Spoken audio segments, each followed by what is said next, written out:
So I know it's been a little while since I've been here. The last time I spoke, I did a talk with Master Daishin, and I spoke about putting the teachings into practice. One of the main points I addressed in this talk, was how do we put the teachings into practice in our everyday life, and what does this really mean? I think I talked primarily about really paying attention to what we're doing, and when our minds wander, bringing our mind back, as well as making everything that we do an extension of our formal meditation practice, i.e. bringing our practice to everything that we do. So continuing on with this theme today, I wanted to again address how do we put the Buddhist teachings into practice, and in particular, I wanted to focus on the practices of gratitude, generosity, and bowing. So these are three simple practices that we can all do, that we can all put into practice right now. No special equipment needed, especially if we're newer to the practice and to the Buddhist precepts. I think that these three are a really good place to start. So I think most of us don't need any reminders, but there's so much difficulty in the world right now with the pandemic, the drama of an election year here in the US, major job losses and record unemployment, climate change. I heard it was the warmest September on record. Anti-Black racism and other racial violence. Really the list goes on and on. And for most people, they cannot wait for 2020 to be over to usher in 2021. I think which most people are hoping will be a better year. A few weeks back, we spoke about the Four Noble Truths. In the first Noble Truth, the Buddha taught that suffering, or dukkha, exists. Dukkha means something like stress, unsatisfactoriness, or suffering. So the Buddha said, birth is dukkha, aging is dukkha, death is dukkha, sorrow, lamentation, pain, grief, and despair are dukkha. Association with the unbeloved is dukkha. Separation from the loved is dukkha. Not getting what is wanted is dukkha. In short, the five clinging aggregates are dukkha. I think many people, especially in the West, we can lead a fairly comfortable life, free from many of the forms of suffering that most people in the world experience. Growing up, for example, in my house, there was always enough to eat. So this was a form of suffering that I never experienced as a young person. But for many people in the world, this is a lived reality. I think what's interesting about the time we find ourselves living in is this unsatisfactoriness, stress, dukkha is in our face, kind of day after day. So we might, find ourselves thinking, is it safe to leave my house to go get groceries? Will my child be safe going back to school? When can I get back to the gym or, my favorite restaurant? When will the COVID vaccine be available? Who will be eligible to receive it? Of course, many people in this country, and I think also in Canada, of course, face unbelievable difficulties day after day, losing their homes, chronic hunger, mental illness, suicide, long illnesses due to COVID. I think for many people, though, dukkha is right in our face day after day, in a way that maybe it hasn't been before. It's just a little bit more uncomfortable for many people. So if we start to look at a practice like gratitude, how can we begin to make this part of our lives, especially when dukkha and impermanence are right in our faces? In the Shishogi, which is a compilation of Great Master Dogen's teachings, he says of gratitude that you must show it truly in the only real way, in your daily life. Our daily life should be spent constantly in selfless activity with no waste of time whatsoever. So if we only look at what we don't have, what has been taken away, or at the things we have that we don't want, our lives become consumed by dukkha, by suffering or unsatisfactoriness and stress. An antidote to this suffering is to begin to practice gratitude in whatever situation we find ourselves in. If we can begin to look at our lives through the lens of gratitude, it transforms our day-to-day suffering. As His Holiness the Dalai Lama says, the suffering from a natural disaster we cannot control, but the suffering from our daily disasters we can. So maybe we're currently stuck at home because of COVID and we can't do things like visit our family, do things with our friends or immediate family, or maybe, we're in great financial difficulty or personal difficulty.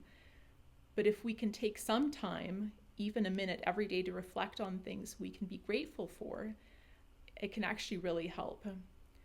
One of the blessings of difficult times is that it shows us what we might have been taking for granted, and it becomes more obvious what we can be grateful for.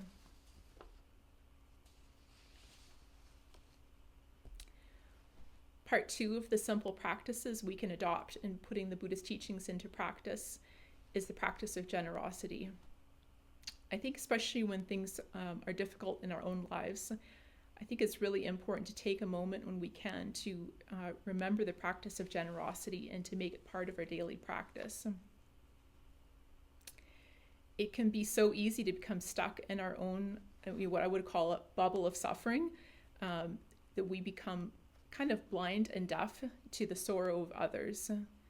The Buddha taught that stinginess, in any form, prevents us from making any spiritual gains. He wasn't just talking here specifically about giving alms, but also the attitude of mind that goes along with stinginess. Because I think when we're suffering, we tend to only think of ourselves and our own suffering. And of course, we know that all beings suffer. So even amidst our own suffering, we can be of tremendous benefit to other beings if we can just step outside of this bubble of suffering, even just for a moment.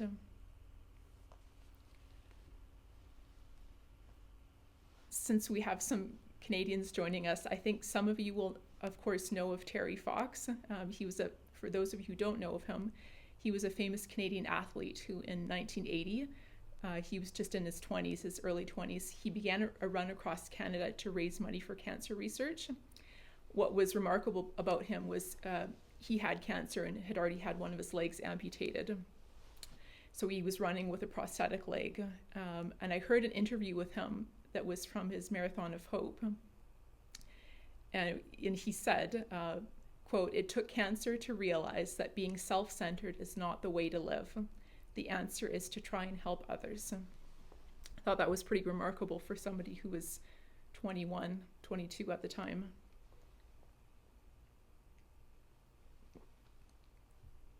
So generosity, of course, does not just mean giving money. The forms of generosity are thousandfold. Any skillful way we can find of helping others, really listening to somebody without kind of like just waiting to kind of get in there with your own idea or opinion. It can be just really simple things like removing the snow from your sidewalk so people don't fall, offering fruit from your trees to neighbors or to the temple, calling a friend to see how they're doing. There's so many ways that we can actually help, that we can make generosity a practice, a part of our practice, if we're looking for those opportunities. And I think the beauty of generosity is that we receive so much more than what we actually give. And it's counterintuitive in many ways. But if we can learn to give when the heart doesn't want to, and even to the people we don't want to give to, it works on us. It pulls us out of our bubble of suffering, and it helps to open our hearts to that which is greater than ourselves. So in the Book of Joy by His Holiness the Dalai Lama and Archbishop Desmond Tutu, many of you will have heard us talk about this before. I was really struck by this passage from the chapter on suffering and adversity regarding Nelson Mandela. So I'll just read this to you. It's about a page.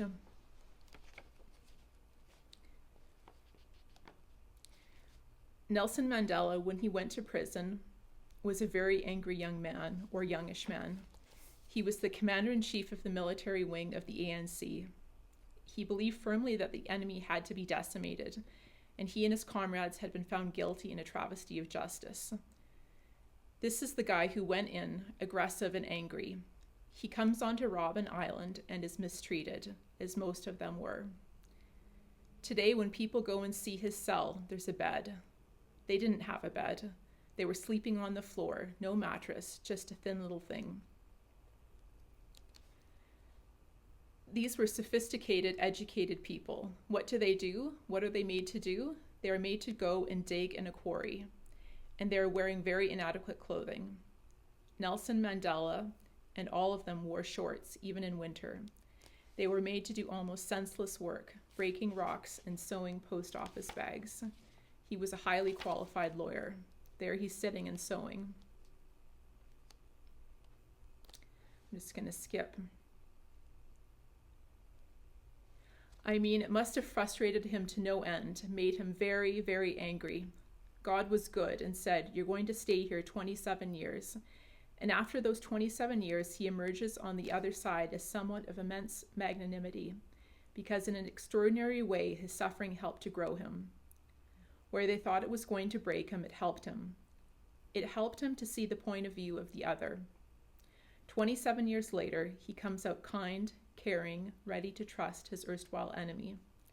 So how did he do it, I asked. This is the author, or the co-author. I mean, why do you think he was able to see his suffering as ennobling rather than embittering? He didn't see it. It happened. So why did it happen for him? Because for others it has not.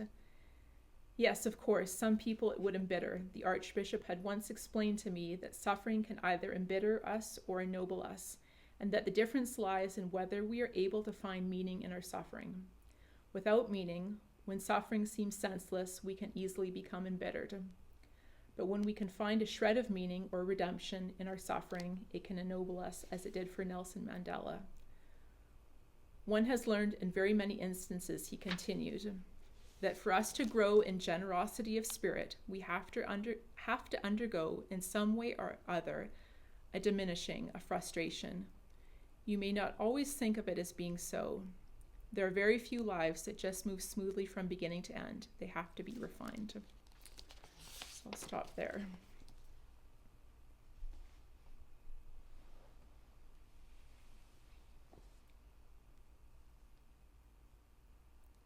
So Archbishop Tutu, he makes this wonderful point about suffering, embittering us or ennobling us. If we can see that all things are teaching, and even in the most difficult of suffering, and if we can learn from it, even something really small, then we can grow from this. Because if anything, suffering teaches us compassion and sympathy for others who are in a similar situation. If we didn't suffer, how would we have any sense of what other people are going through? And in this example of Nelson Mandela, his suffering in prison transformed him into someone who was able to lead the country after he was released. Archbishop Tutu says, where they thought it was going to break him, it helped him. It helped him to see the point of view of the other. So the last of the simple practices that I wanted to talk about today is the practice of bowing. Great Master Manzan Dohaku, one of the great masters of the Soto Zen lineage, said of bowing, I think this is the most famous quote on bowing that I know of. He said, "As long as bowing lasts, Buddhism will last. When this bowing ceases, Buddhism will be destroyed." I think bowing is one of those things that for some people, especially Westerners, there's this immediate wall that goes up. To bow in Buddhism is not just a bending of the head or torso, is both a physical and spiritual practice. When I think of bowing, I think our bodies are physically doing what our hearts wish for, that is letting go. To let go of our suffering, to let go of selfishness, to let go of opinions and views, to let go of that which keeps us from knowing the eternal Buddha nature for ourselves. At morning service or a ceremony, when we make bows as a community, the monastic and the lay community when we're here together. We place our forehead, arms and knees on the floor, and we lift the Buddha nature, that which is greater than ourselves, above our own heads. It's really a deep act of reverence. I think that one of the issues people have with bowing is the sense that they're giving up free will or showing submission somehow. Submissive means, ready to conform to the authority or will of others, meekly obedient or passive. And in reality, in Buddhism, there is absolutely no passivity here. We are the ones who choose to put the teachings into practice, who choose to give up our greeds, anger, and delusions. One of the things I find so interesting about Buddhism is that we don't have commandments. Thou shalt not, kill or steal, etc. Rather, our precepts are framed as, I undertake the vow to refrain from killing, stealing, etc. There's really this recognition here that we are volunteers. It's up to us. No one can force us to keep these precepts, but rather we're training ourselves to refrain from unskillful behavior. I often hear, that babies will reject a new food 10 to 15 times before accepting it. And I think there's some truth to this for the Buddhist teachings as well. Sometimes we reject a teaching over and over and over until we decide that it applies to us too. I've certainly found that to be true for myself. A good example of this is that we have rules that both the lay and monastic communities must follow while here at the monastery.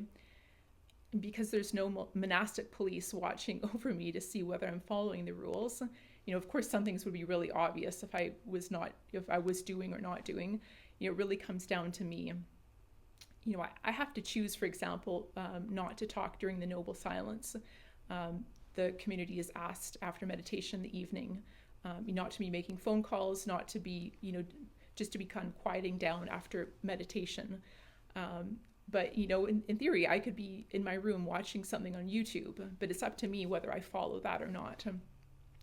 Because, Buddhism is a practice for volunteers. No one is forced into anything. So how does bowing fit into the practice here? We might start practicing and resist the bows. Maybe we do them half-heartedly. But at a certain point, we might see that if we want to do the practice, it's really up to us.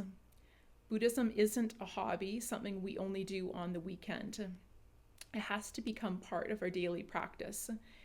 And bowing can help us to let go of both the small things and the greater obstacles we face. If we can just simply make our bows as wholeheartedly as possible. Just for a moment, suspend the critical mind when you're making a bow.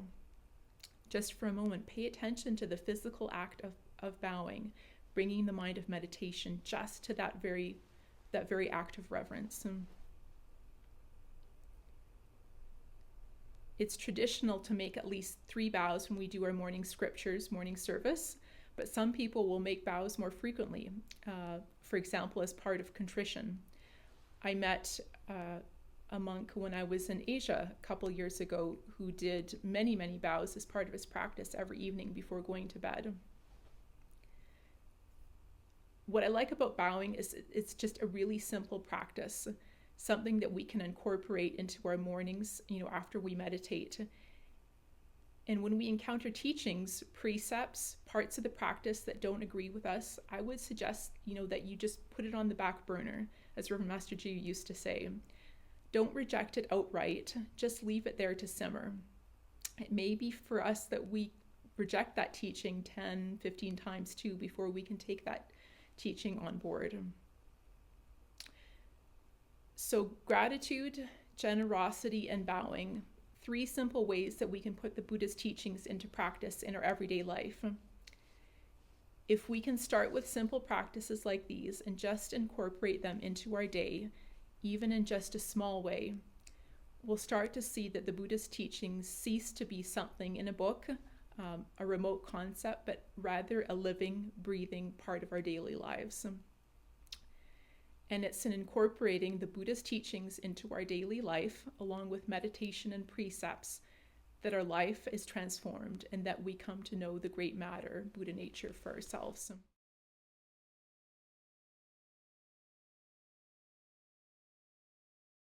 What I'd like to address this evening is two topics. One is, I thought it might be wise to go over how we set up altars in our tradition, because it's something that you all can do and that we have done here at the Abbey, is to have an altar, a place to go where we can actually do some Buddhist practice, i.e. we can meditate, we can recite scriptures, and we can offer merit. And I think it is a place that is, we could call it special or sacred, but it's a place that we carve out in our lives, a place where we won't be interrupted, where we turn off our cell phones, and we can simply do our Buddhist practice uninterrupted. Uninterrupted, okay. Sorry. What was that? I'm reading someone. Oh, okay. So I wanted to go through this, and the idea is not to be mechanical about it, but there's something beautiful about this. Reverend Master Jiu said that we set up altars, and which we do. If those of you who have been to the Abbey know, we have altars all over the place, but they're beautiful. And the reason we do this is so that we can find something within ourselves that's beautiful. And the altar is a way to help us do that. Okay? And the beautiful is finding the eternal, the Buddha nature, which is a lot bigger and more than what we know of as the mundane world. So this is what I found. And I get to stand up and turn around and show you an altar, because it's right behind me.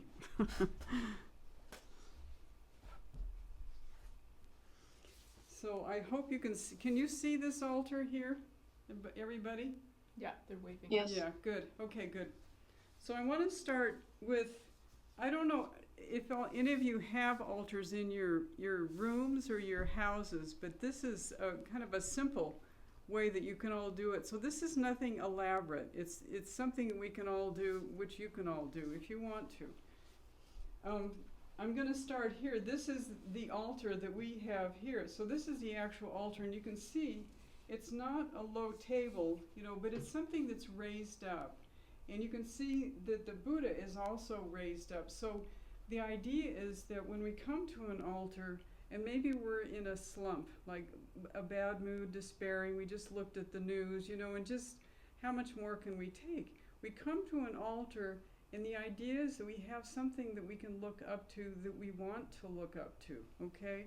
And so this statue here, you can see, is something that is very centered and part of something that we can actually bow to, like so. And we come to this altar with the idea of asking for help, for doing a scripture, for doing meditation, for offering incense, for asking help for friends, for trying to understand the world that we're living in, which is kind of crazy. So this is a place that we can actually find within our lives that can help us out, help us transform ourselves so that we can look at the world in hopefully a different way, like Reverend Valora was saying, taking the Buddha's teachings and putting it into practice. Well, this altar is a means for helping us do that, to find the eternal nature within ourselves, which will transform us if we allow it to do that. So we have in the altar here is a table that is raised up, and the very center of this altar is this is a water cup right here, and it's filled with water. And you can use whatever you have in your home. This doesn't have to be, what we have here. But this is a water cup, and it happens to be the center of the altar is this water cup. And it represents the water of stillness. Water, it can be very still. It's also represents meditation as a flowing process. Water flows, right? And this is the stillness. This is represents our meditation. And then going over here to these beautiful flowers with this little frog right here. This is, I don't know where, these came from the east, but so these flowers, these are artificial, but the flowers represents a teaching to us. So the meditation is something that we do. We bring, this is something, an act, a practice. And the flowers here are a teaching of impermanence. There's something to say, these flowers are beautiful. Now these aren't cut flowers, and we usually don't use cut flowers, but these flowers represent something that is, obviously it's very beautiful, but it's not going to last. And I think most of us know that teaching, that there are things in our lives that are just beautiful, but that's it. They're gone. The flowers wilt, they die. Even these things are not going to last forever. So there's a teaching here. We're sitting still with the water, stillness flowing, and then here's a teaching of impermanence. And I think all of us can say, well, we know what impermanence is nowadays. It's more in our face than it ever has been. And I wonder if that's not a bad thing. I think that's a good thing to talk about, maybe in our discussion. And then if we go over to the statue, by the way, if you want to find a statue, this happens to be a statue of a Buddha. And you can have a statue of a Bodhisattva. And the thing to find here is something that you like, a statue that you want to come to, a statue, say, that represents an aspiration that you'd like to do, say, in your practice. So that would be a statue that maybe had the feeling or the kind of expression on the image of the face of, say, serenity or compassion or loving kindness, or just a nice countenance of something you would like to be around, something you would find helpful in our daily lives. So the statue is here, and then on the other side here is a lamp or a candle. And this represents the light of wisdom. So sometimes it's not that we're always meditating on something that is awful, and our meditations are always difficult. That can certainly happen, and it certainly does happen. And why would we do it if we didn't have things that were inspiring to us, like perks? Well, this is what this represents, the candle of wisdom. And what this can happen to us in meditation is, if we quiet down enough, what happens is the layers and the superficial stuff that's going on seems to kind of quiet down, and we can listen a little bit more inside of what's going on. And what happens sometimes, we ask for help from this or this, coming up with the incense to the altar, and we can get insight into what might possibly be a good idea to look into ourselves. Now with our practice, that's all well and fine, and these things do happen. Believe me, they do happen I think it's a common thing. Not always, but they do happen amidst of all the struggling that we do all go through. But it's up to us then to take that teaching, take that teaching and put it into practice, okay? That, it's not going to do us much good if it just remains something that was nice for the moment, an aha moment. And you read stories about aha moments that happen, but until you actually try to take that out into your life, it's going to become a faded memory, and you can't relive it. That moment is here and then it's gone. But you can take that teaching and say, I'm going to try this out and put it into practice. So that's what this candle represents. And then we have incense sticks. Here's an incense stick here, and this represents the action part of it. So I'm going to go up to the altar, and I don't want to turn my back on you, but this is what we do. We'll go up to the altar and say, I take refuge in the Buddha, I take refuge in the Dharma, I take refuge in the Sangha. And then we can make an offering of whatever we want to help somebody else out, to help ourselves out, to understand something, to find harmony within a difficult situation, to be kind to ourselves, whatever comes up that you feel like you would like to offer up. This is a looking up. So we can put it up right into the incense bowl here. And this is a cauldron, it represents a cauldron. So what we're doing by offering this incense, I love this, is that this will be lit and it turns into ash. In other words, it gets transformed. What we're doing when we come to an altar is we're saying, this is my wish. I'm having trouble with this or this person. And you're putting it into the incense bowl saying, I'm willing to learn and be transformed by learning a way through the Buddhist practice. I like that. Because that's what we do. Our practice is not about having the teaching come down to us, but we come up to the teaching in an open way, and we can be transformed by that in a way that we can actually help ourselves and others out and make the world a better place, bit by bit by bit. It's not like a magical thing. It's just something that we can do every day by coming to an altar. So that's what the basics are of an altar. And of course, you want to make, you can make one that's beautiful, put a cloth on it, or like this one. I'll just point this out. This backdrop, somebody donated this to us years ago. I don't know if you know this, but it's hand stitched, embroidered. I think there's 33 of these Buddhas, and if you look at them, each and every one is unique. And somebody donated it to us, so it's just a lovely backdrop, and it makes the altar beautiful, And it's also something you look up to, and I've done that numerous times. Just to the countenances on each one of these faces is slightly different. It's just it's a lovely thing. So that's something that you can do just to make the altar your own, because that's the idea. It's not to be for anybody else, but it's your own, something that you would find a refuge, a place to go, a true refuge. And the last, am I overdone? No, we've got lots of time. Okay, good.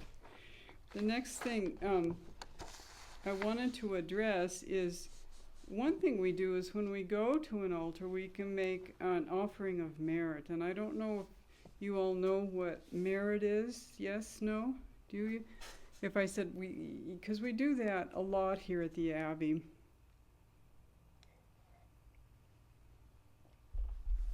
Every morning service, we dedicate merit.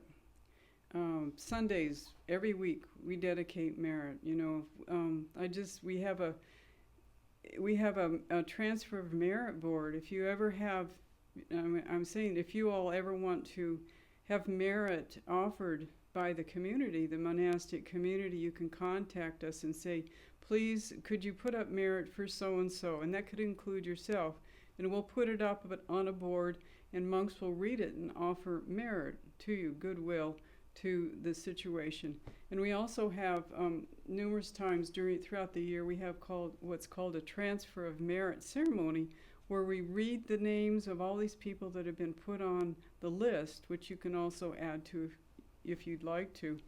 And then we read it during a recitation of, say, the Shoshogi or the scripture of Avalokiteshvara. It's read quietly, and then the merit of that recitation of the ceremony would be offered then to all the people on the list. And it can be animals, and it can be situations, or even the earth, just whatever seems like it needs merit.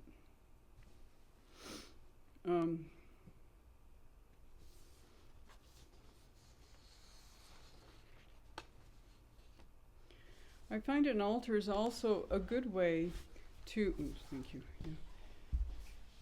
If it's your personal altar, what you can do is make it personal by, if there's somebody that you would like to offer merit to in particular, you could, on your altar, just write their name on a piece of paper or a nice card or something, and put it on your altar and make it beautiful, you know what I mean? Just put it in a respectable place. And it can be somebody you have a really difficult time with, or some problem within yourself that you just don't feel like it's being resolved at all. But by putting it on the altar, you're making it as an offering for help. And you can do that with a photo, or, say you've lost an animal, or, I don't know, just numerous, or you were driving on the road and you saw, somebody that was something that died, or a car accident. You can just offer merit in any creative ways in this way. You don't have to be stuck on having a stick of incense and doing it that way, but you can do it in different ways. You can recite a scripture, one of your favorite scriptures, and say, I dedicate the merit that I've accrued by singing the scripture to so-and-so. And what does that do? Well, believe it or not, it actually helps the situation out, and I can't tell you why, and I'm kind of glad I can't, because it's just this thing that actually happens.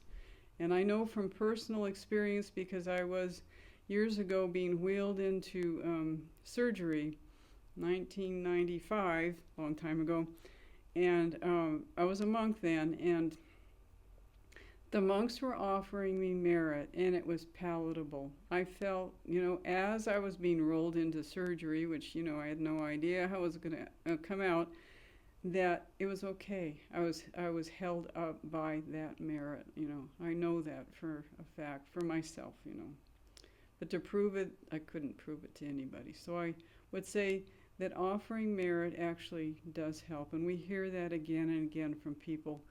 They say, thank you for the merit. And so I think it's a worthwhile thing to do. The thing that also happens is it transforms ourselves.